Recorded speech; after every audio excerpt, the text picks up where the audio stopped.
আসসালামু আলাইকুম। আশা করি সকলে ভালো আছেন। আমি আল্লাহর মতো ভালো আছি। দেখেন, বৃষ্টি কয়েকদিন থেকে বৃষ্টি হতেইছে। আজকে বৃষ্টির পরিমাণ অনেক বেশি। এই যে আমার ফুল বাগান দেখেন, এই যে বৃষ্টি, গাছের চেহারা ভালোই হচ্ছে আলহামদুলিল্লাহ। এই যে কয়েকদিন কয়েকদিন খুব গরম লাগলো এবং খুব তাপমাত্রা অনেক বেশি ছিল। আহ, 2 দিন থেকে আল্লাহর রহমতে বৃষ্টি হচ্ছে, ঠান্ডা আবহাওয়া, সব মিলে আলহামদুলিল্লাহ অনেক ভালো লাগতেছে। এই দেখেন বৃষ্টি,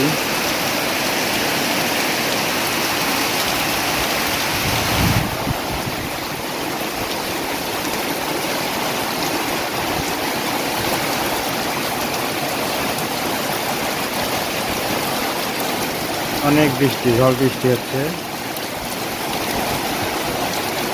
আজকে মনে হয় কারেন্ট থাকবে না, কারণ মেঘ লাগালে কারেন্ট চলে যায়, আর বৃষ্টি হলে তো আরও থাকবে না। ঝড় একটু হচ্ছে, তাও তো আরও থাকবে না। এই গ্রাম অঞ্চলে বিদ্যুতের এই একটা সমস্যা। সবাই ভালো থাকবেন, সুস্থ সুন্দর নিরাপদে থাকবেন। বর্ষার সময় সবাই ছাতা নিয়ে বের হবেন ইনশাল্লাহ।